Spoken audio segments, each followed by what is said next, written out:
Hello, this is Russell Moore, and you're listening to The Russell Moore Show, brought to you by Christianity Today.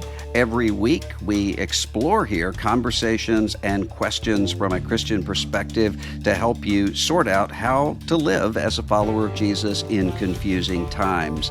And this week, we have a conversation to seek to do just that.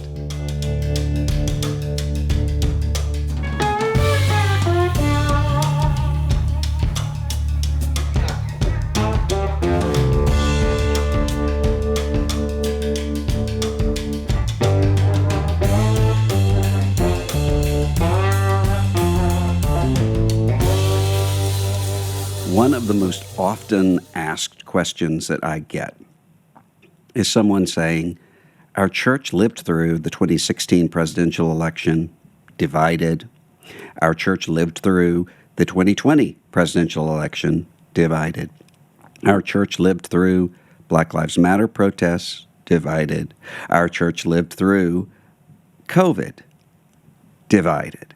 How are we going to get through 2024?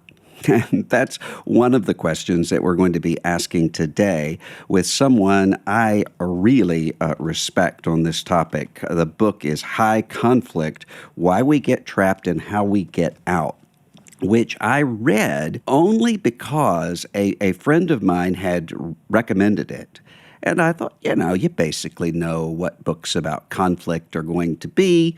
And I was less than one chapter in when I realized, oh, wait, this is different, and it is completely different.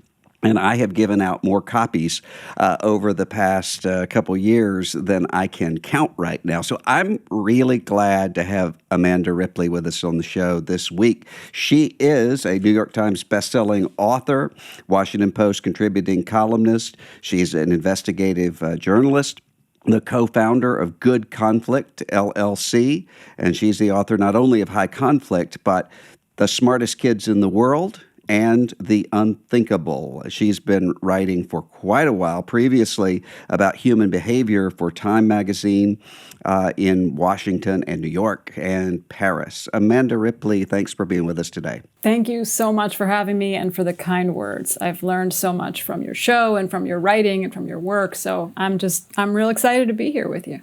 Well, thank you. How would you advise someone to answer the question that I said at the very beginning?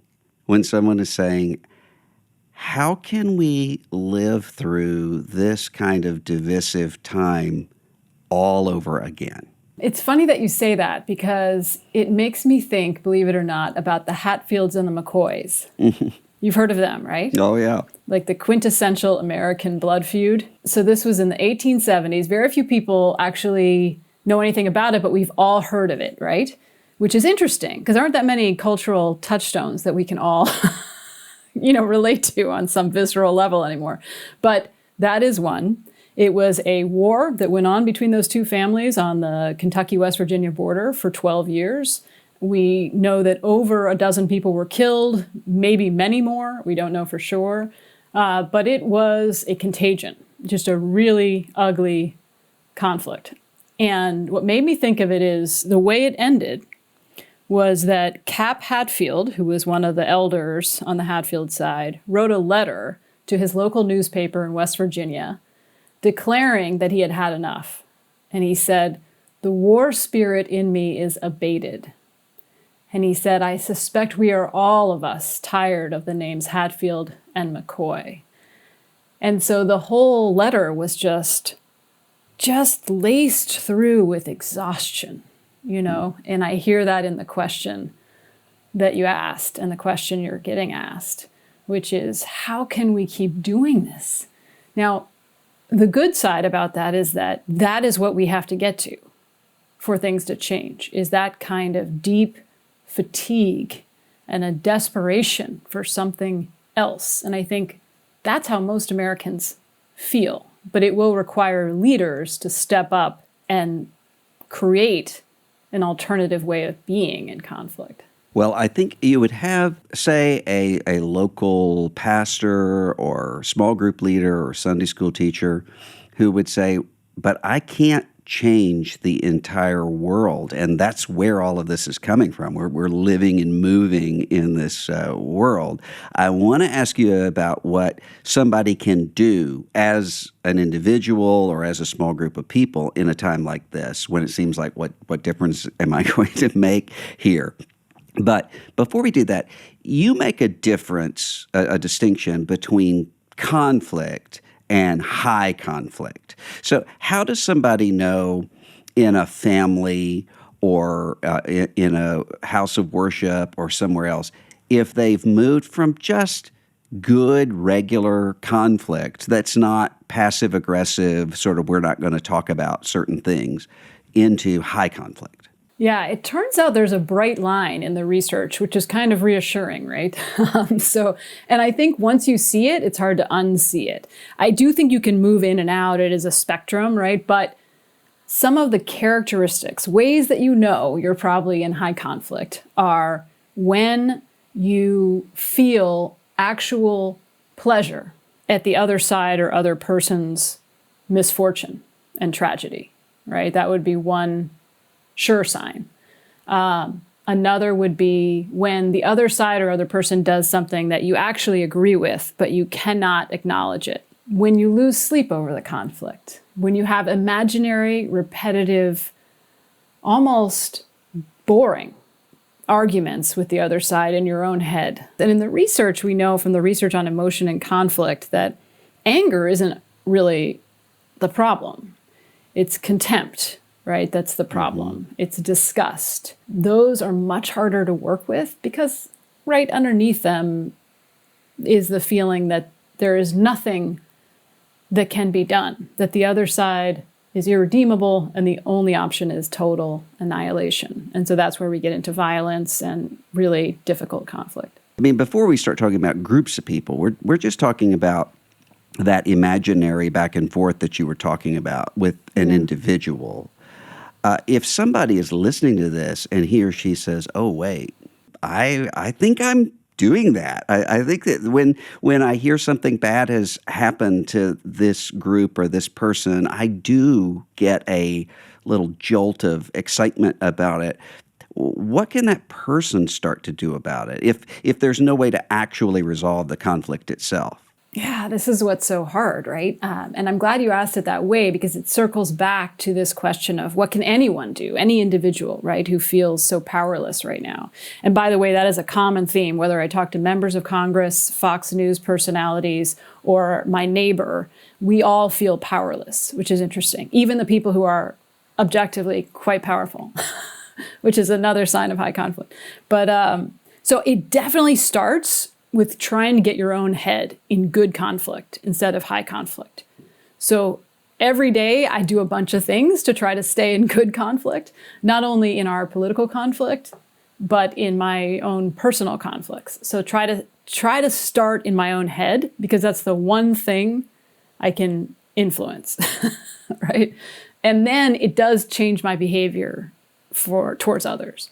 So one thing that I try to do a lot of is to widen my lens on the conflict, right? To think about where are the pieces that aren't fitting. I will even print out, headlines or articles that don't fit in the narrative of the conflict when something happens that I didn't expect, right? With Donald Trump particularly, this is different than, I don't know family text threads that split apart over Mitt Romney versus Barack Obama or John Kerry versus George W. Bush. So are you basically asking me, how do we solve a problem like Maria, but about Donald Trump? Is that basically what you're asking me? Well, what I'm asking you is how would you categorize this as different? I think there are some times where there are things that one will say, you know what, I don't agree with this, but on balance, the relationship is more important, so I'm not going to bring that up. And there were a lot of people who are saying, well, I can't do that. What do I do when my black and brown brothers and sisters in Christ have left my church and everybody's in MAGA hats and saying, If you're not really a Christian, or the reverse. I mean, in some way, how do you do that without completely giving up what you believe? Yeah, that's not a good option, right? So I was struggling with those same questions after Trump's election, and really felt like to keep doing the kind of journalism I was doing just didn't make any sense. I mean, so I'm going to answer the question with an analogy, right? So if you just keep doing traditional journalism, but only with a more shrill, righteous tone, you will not have the result you want to have, right? We can see that. In this kind of conflict, high conflict, any intuitive thing you do will make things worse. This is the really diabolical lesson that I keep having to learn and relearn. And you keep seeing it, right? Any intuitive thing you do is the wrong thing. It will backfire. It will make the other side stronger. Ah. And eventually you start to harm the thing you went into the fight to protect. Maybe it's your children. Maybe it's your country. Maybe it's your church. But listening to your first instinct is a very bad idea in high conflict, because it doesn't operate high conflict according to normal rules of physics. So I think this is what you're kind of getting at, is you can't ignore it, you can't sidestep it, you can't put it in a corner, right? But also you can't just do what feels right.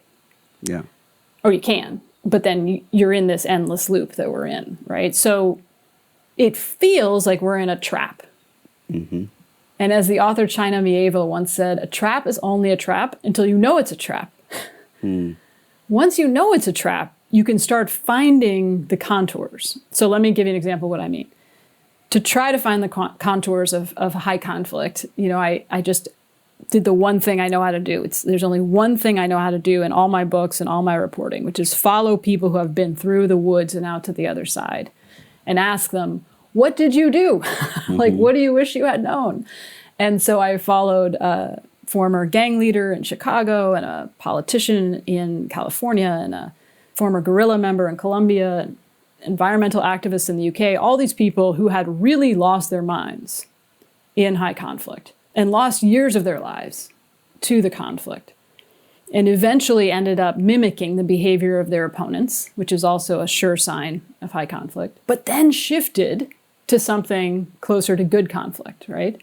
Where they were much more effective and it was just better for their soul. So they didn't give up those values. They didn't give up the fight, but they shifted. And the first thing they all did, which is easier said than done, is they distanced themselves from the conflict entrepreneurs in their lives. And I have quoted you on conflict entrepreneurs. I'll bet there's not a day that goes by that I don't, because it is such a helpful category. What is a conflict entrepreneur?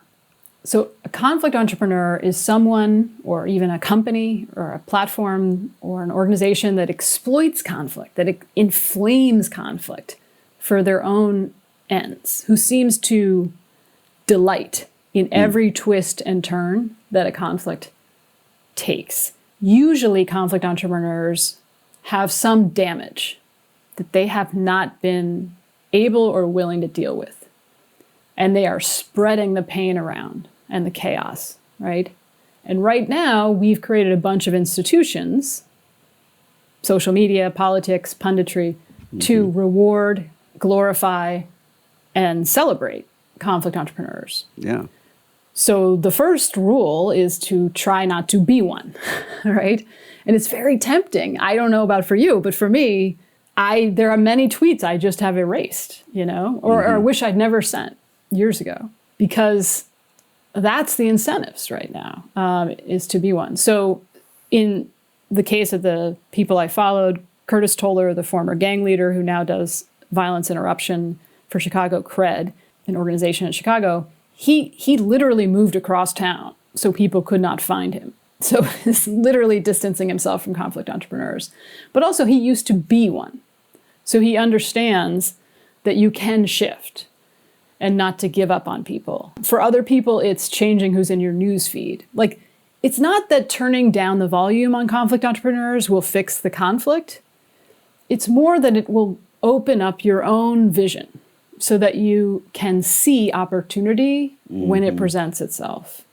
One of the things that I learned in the chaos in the Southern Baptist Convention was that there are often very different psychologies at work. So most people were great to me and supportive of me, and they wanted to do the right thing and so forth.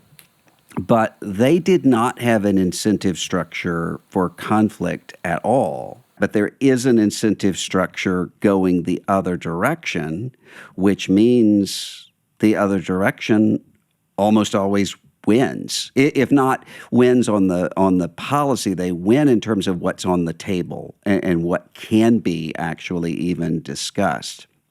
So have you seen that sort of thing? And if so, how do we start to help that? Yes, I have definitely seen it, and I feel your pain. And, I read Losing Our Religion, your latest book, and oh my gosh, it's just beautifully written. There are times when I laughed out loud, which, isn't always the case in a story and a book about polarization and deep conflict. But the thing that ran through it all is I kept asking myself, how did he do this? It is profoundly, physically painful to be ostracized from your group and to stand up to conflict entrepreneurs and to try to resist the magnetism, right, of the conflict. So that's the first thing, is I just want to appreciate how isolating and physically and spiritually painful it is. And I also want to ask you, because I kept thinking this the whole time, have you ever read this book, Well-Intentioned Dragons? No, I don't think I have. Okay, it's an old book by Marshall Shelley, but it is a much thinner, less eloquent book than yours, but it came out in 1985, and it's reassuring in a strange way because the subtitle is Ministering to Problem People in the Church. And it's stories about how these conflict entrepreneurs seem to have always found a strange home in the church. And what is it about churches that obviously now it's not just churches, it's school boards, it's libraries, it's supermarkets. But some of his pieces of advice for dealing with what he calls well-intentioned dragons and what I call conflict entrepreneurs still hold true. And the first thing to note is that they're not all the same. Right? There's a spectrum of conflict entrepreneurs. There are bad faith actors in the world who are not operating for economic profit or power, but they are operating out of their own misplaced suffering, right? Sometimes it's all of those things. Some of them are aware of what they're doing, they are aware cynically that they are lying, and some of them are not. Some of them are 80% conflict entrepreneur and 20% mother or father or pastor or whatever. And you can sometimes speak to that 20% if you can figure out what it is, which requires listening, which is hard. But one of the things that Marshall Shelley says in this book is, and this is, I think, the first rule that we could probably both relate to, which is, when attacked by a dragon, do not become one, which is hard. You cannot fight venom with venom. And this is what I mean about your intuition being unhelpful. So then it only leaves us, right, with counterintuitive actions. That's what we have to do, is just consider doing the opposite. The opposite doesn't mean staying silent, right? But it might mean doing something we don't want to do and doing it with great care. Now that sounds very mysterious, but what do you think about that theory? Well, I think that's right. I just think that it is a little abstract. So the first step that we do at Good Conflict, and what a lot of conflict mediators do in the field, is to map the conflict. What you want to do is get it out of your head and get it onto paper. So with journalists, when we train them on this, we're trying to figure out, first of all, where am I on that map? Where's the newsroom? And also, who have we not talked to? Who could influence this conflict? who might be better than me to say these things? Or sometimes it is, I am the best person to say it, right? If I'm the leader, or in your case, right? And there are going to be people you cannot convince. But the piece of it to, I think, for me, that I've learned to be most careful about is to not humiliate anyone as I'm doing this. I don't know if this resonates, but Yeah. humiliation is the driving most high conflict we're seeing right now. And yet I never really thought about it before, before I started researching high conflict. And so sometimes that means having some conversations in private as opposed to public, right? Still having the conversation, still holding people accountable, but not gratuitously humiliating them. Sometimes it means turning down the volume on conflict entrepreneurs who describe everything as a humiliation. If you look But at how do you turn down the volume on them when they're there Right. in the room? Right. And it's especially hard when they have the biggest microphone. Sometimes if you look at the case of Donald Trump, and I'm sorry to keep coming back to this, but it's just fresh on top of mind because I've been hearing a lot of criticism for the mainstream media, places like the New York Times, for not amplifying Donald Trump's recent threats. And so you're damned if you do and damned if you don't, right? Yeah. If the New York Times amplifies his threats, They're giving him a platform. they're giving him a platform. If and they if don't, they don't, they're covering for him, yeah. right. In my experience, when it feels like there are only two choices, I'm usually missing something. So there's a third choice, which is to not amplify, but to investigate, to probe, to try to understand the understory of the conflict. In the case of conflict entrepreneurs like Donald Trump, they're actually extremely predictable. I mean, if you know anything about narcissism, you know what this guy's going to do before he does it. But explaining that to people, hey, look, we know that when narcissists are feeling stressed, like they're not getting enough attention, they will get louder and more threatening in their rhetoric. This is what is likely to happen. This is why it happens. Here's what these 3 psychologists suggest for dealing with narcissists. That is helpful, right? Yeah.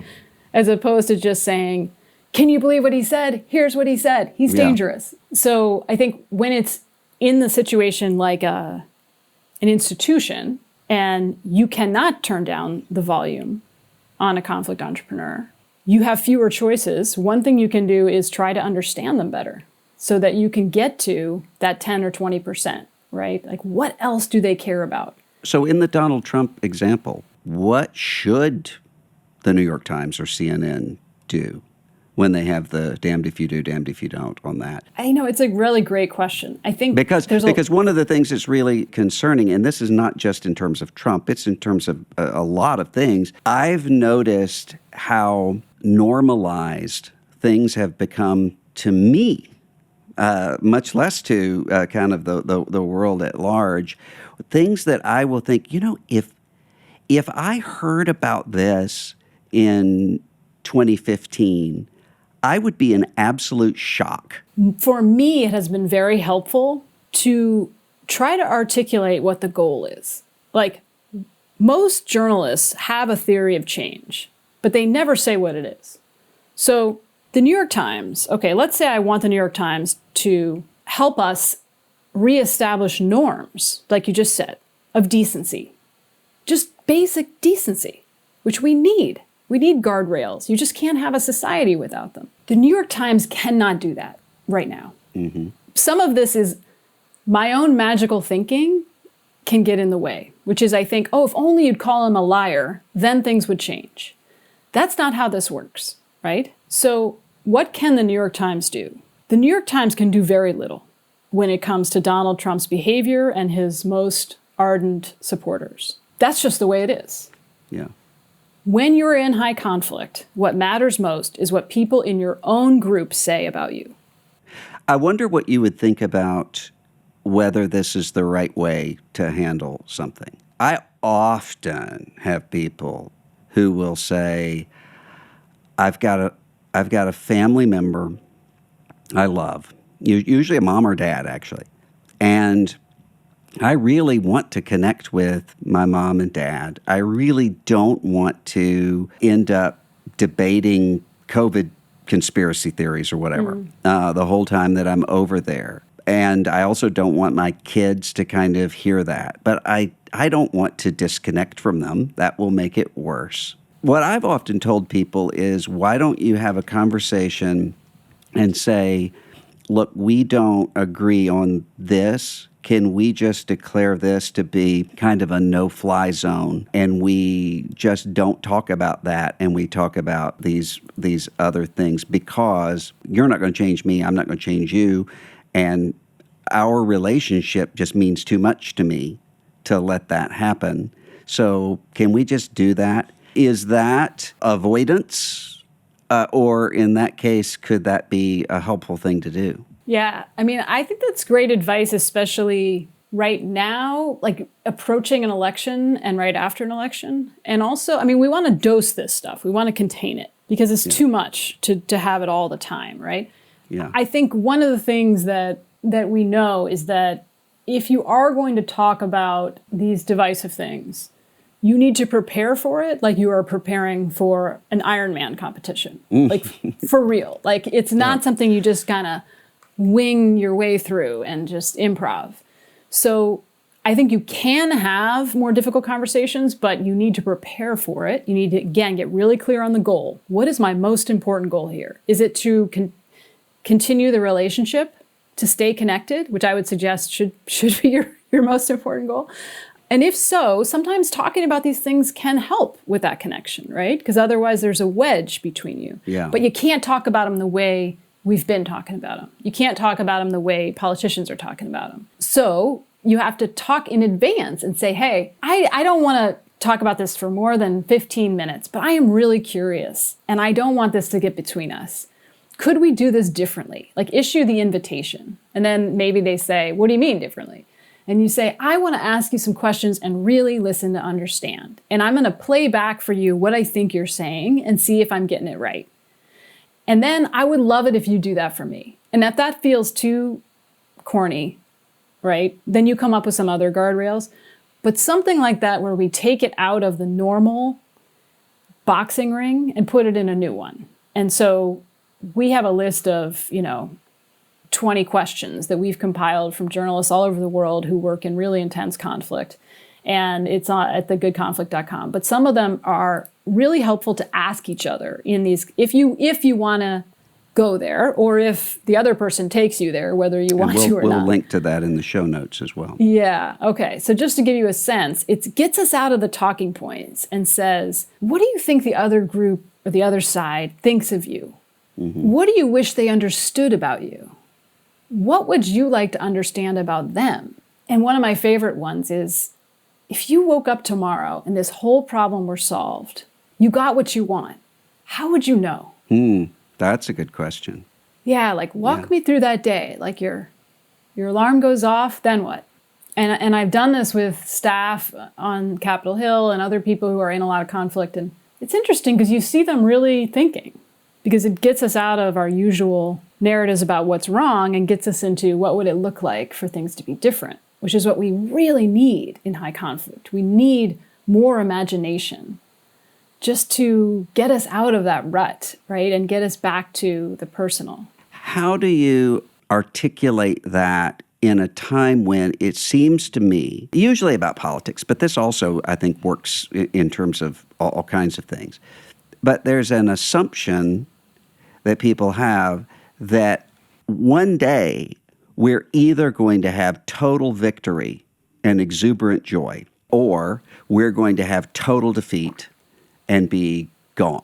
Now, I mean, ultimately, of course, I believe, I have an eschatology, I believe that's true. But, in terms of elections, or in terms of even, church elder elections or whatever, that's not true. You're going to win sometimes, you're going to lose sometimes, and that actually is a good thing to sort of keep somebody from, or some movement from just metastasizing. How does one communicate that, hey, look, when I say we're not always going to win, it doesn't mean that I've joined the other side. You're right. I mean, it's interesting because I think you're saying that there's actual value in having that tension that we need. right? And I think that's right. And I would say Sometimes, the same thing in the country. I mean, right. we don't want a country without a conservative party, and we don't want a country without a progressive party. If just because without the progressives, the conservatives stop being conservative, and without, the vice versa, it seems to me. Right. It makes us better. It makes Yeah. us stronger as a community. It makes us think. We get challenged. We challenge other people. That's what good conflict is, right? That's the kind of conflict we need more of in a pluralistic society, for sure. We need more of that, where questions get asked, curiosity exists, there's flashes of understanding. Even if there's never agreement, that's okay. So we know that's the kind of conflict we need more of, as opposed to high conflict. And one of the challenges of high conflict is that it does feel like we have to win, right, to your point, and this magical thinking. So it reminds me of William Ury, who's the negotiator who's worked all over the world. He has this great line where he says, "You can't win a marriage." And we are married to each other, right? Yeah. I mean, as Democrats and Republicans, or if we're in the same church or the same synagogue, we can't get rid of each other, even if we'd like to, And so it also reminds me of, I was talking to a former diplomat from South Africa, and he was saying, one of the biggest challenges we had was to convince everyone that the other group wasn't leaving. Mm-hmm. Like the white people were not going to go back to Europe because there was this fantasy that if we could just get rid of them, we'd be good. I see that happening with Trump. It's ironic how much I've talked about him, right? Since we've been saying you shouldn't amplify. But there's a lot of that on the left. If he just were gone, right? Mm-hmm. And you see it happening in high conflict divorces, right? It's the same thing. It feels like there is no other option except annihilation. And the reality is we have children together. Mm-hmm. Whether we get divorced or not, we have to deal with each other. And so coming down to earth and reckoning with that hard truth is something that I think leaders can help us with. Like, we cannot live without each other. And now more than ever, as we saw with the pandemic. I mean, we're interrelated. How do you know if a conflict or high conflict is actually about something else than what's being argued about? I mean, I see this a lot in church conflict where what they're arguing about is, whether to replace the pews with folding chairs, but really what they're arguing about is something completely else, completely different. Absolutely. How do you find that out? So I like to call that the understory of conflict, the thing it's really about. So I would say every single high conflict has the thing we talk about endlessly, which is like the iceberg above the waterline, the facts about, who did what, when, the political facts often, or the debate. And then underneath the waterline is the understory, which is where most of the conflict resides. And if we never get to that, not only is it just boring from a basic content point of view, but also we never get anywhere because we're not dealing with the understory. And the good news is there's like a finite number of possible things that are lurking underneath the waterline. The understory is almost always power and control, closeness and care, respect and recognition. That's that humiliation piece we were talking about. Mm-hmm. Or just exhaustion and stress. Sometimes high conflict is about our basic needs not being met, right? So we take it out, it comes out sideways. And you saw a ton of that in the pandemic, where people were taking out their anxiety and fear and frustration on each other. And how many times did we have to watch stories about people freaking out on airplanes? And never did we talk about the understory. It's frustrating because it's like, when people are experiencing extreme anxiety and uncertainty, they do something psychologists call splitting, which you've seen, I think, quite a bit of in your time, which is we need to divide the world into good and evil. And then there's great reassurance in that. So let's talk about the fear and uncertainty. And then we won't need to split everything. Does that make sense? Yeah. Oh, yeah. How do you know when it's time in a church or an institution, a political party or anything else, how do you know when it's time to say, okay, now is the time when I need to leave. I mean, because you can't say, I'm really wanting to work from the inside to make the Ku Klux Klan sensitive to racial justice. I mean, eventually you would say, oh, okay, that's not going to happen. And instead, all I'm doing is empowering the Ku Klux Klan. That's an extreme example, of course. But how do you know when it's time to say, okay, the way we need to deal with this conflict is actually to go separate ways? And how do you know when that's just sort of giving up too soon? Yeah, I'm curious to turn the question around. But before I do that, I mean, I think it reminds me of, in the book, I talk about B'nai Jeshurun, a synagogue in New York City that was imploding in a lot of internal conflict over Israel. And this has happened to a lot of synagogues, right? And mostly rabbis just don't talk about Israel because they don't want to have high conflict. But Rabbi Rowley, who's someone I spent a lot of time with trying to understand conflict better, he was trying to grapple with this question: should I leave? Because he could have easily gone to another synagogue that was more aligned with his views on Israel. But it had become a high conflict, largely because the media had gotten a hold of it. It was on the front page of the New York Times, this split in the synagogue, and people were really turning on each other in a way that was quite horrifying to him. And so he thought very seriously about leaving. And then he decided that his core values were, he didn't want to be in a place where everyone agreed with him. That didn't mean he wouldn't have to leave, right? He might still have to. But he wanted to try every last thing. And there was one thing he hadn't tried in his case, which was to lean into the conflict, as he put it, with help, to do it counterintuitively. That's not always going to work. Or maybe you've tried that and it didn't work, right?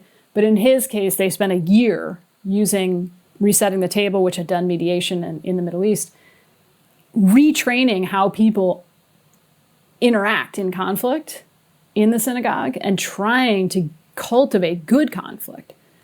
And they succeeded. And then when it came time to deal with interfaith marriage, another explosive topic, they managed to use the same tactics and habits and rituals and get through it without imploding. So I think it's, a question of, am I in my own heart able to stay in good conflict? Or is it just not possible? I mean, there are times where it's just not possible or even wise or healthy or safe, right? What do you think? How do you know when it's time?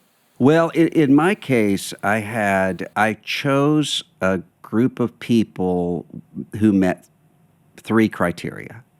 One, that I really trusted them in terms of wisdom. Two, that they knew me well enough to know. And three, that they knew the situation. Actually, four criteria. That they knew the situation enough. So they actually understood the dynamics at work. And the last one was that they didn't have a stake in it. So I wasn't talking to anybody who was in it with me. So to talk to them, and it took a long time where I finally realized, okay, I think my problem is, because what I always worried about was to say, if I just give up too soon, I have invested my whole life in ministry here. And ultimately, what several of them said to me was, I was kind of in a sunk cost fallacy. And that was keeping me in a situation where I wasn't going to be able to change the situation. And in order to actually combat the situation, I was going to have to do things that would be dangerous spiritually or emotionally or morally for me. Not saying not saying for everybody, but for me, I didn't want to be the kind of person that I would become on the other side of that. And so that was how I really worked with it, but it took a long So you had time. a sort of brain trust or a board of advisors Yeah. for helping you figure out when was it time, put on your life vest and get out of there. Yeah. Is that right? Yeah. If you look back at the course of human history, right, those are always the people just outside of the conflict. William Ury calls them the third side. These are the people who help us out of high conflict because they can see things we can't. One last question. How would you advise people to sort of preemptively prepare for conflict? I mean, because one of the things that when I mentioned that question that I often get at the beginning, one of the parts of it that I always say is, I think you're assuming that 2024 is going to be a repeat of 2016 or a repeat of 2020. And it can seem that way if you have the same players involved. But think about if you had asked us in 2019, at this time of year, what is the 2020 election going to look like? We would have had several things to say, but we had no idea there was about to be a global pandemic and that George Floyd would be murdered and there would be an insurrection at the Capitol. All of those things you wouldn't have known the fall before. And so I say, we don't actually know what's waiting for us around the corner. But if recent history is an indication, it won't be exactly what we're expecting. So how can somebody get ready if they don't really know what's waiting for us in the future? Oh, I love this question. So I have good news. Okay, good. I rarely do. So when you look at communities that have gotten out of high conflict and into good conflict, they are constantly preparing, to your point. And what they're preparing for is for a shock. Something is going to happen. We don't know what, to your point. And whenever there's a shock, because high conflict is a system, it's like a complicated system, but there are shocks to that system every 6 to 9 months. And you mentioned 3 of them just now, right? Within the first 24 hours of that shock is a huge opportunity. Because suddenly people are asking themselves if this conflict is worth the cost. People are asking themselves big existential questions and really starting to have doubts. So what does it look like to prepare for those shocks? If we take a smaller example, but a very violent example, in Chicago, what Curtis Toller does with Chicago Cred is they are constantly building relationships with people who are influential in the conflict. What does that mean? That means they are always inviting them to do the conflict differently, even if they say no 100 times. Then one of them, let's say, gets shot and is in the hospital, and no one else comes to visit him. That's an opportunity. So there's Curtis, and he issues the invitation at the hospital one more time. So that's an opening, right? But you can't start the moment after someone gets shot. You got to be building those relationships with people who are totally bewitched by high conflict. So we can all ask ourselves, whom do we know in that category? Who trusts us and who do we have a relationship with, even if we disagree? Is there anyone? And what we know is that, unfortunately, violence increases before and after an election like this. We actually do know a lot about high conflict and political violence. So we know that when leaders and even regular people publicly say that violence is unacceptable, people who care about them and know them take that to heart. So you're just trying to keep turning down the threat level and offer the invitation out over and over and over, building those alliances. I keep telling this to members of Congress and their staff. This is what we need to be doing right now, is building those even if you're just starting with the people on the Hill who are not really the conflict entrepreneurs, right? What are 3 things we can agree to? 3 norms, 3 guardrails we can agree to. Get those figured out. And so then when that shock happens, you say, here we are. Who's with us? That's really good counsel. The book is called High Conflict by Amanda Ripley. I really advise you to get a copy of this, even if you're the kind of person who hates sort of leadership books or whatever. This is not like that. So you really should read this. It will help you out a lot. Amanda Ripley, thanks for being with us today. Thank you so much for having me.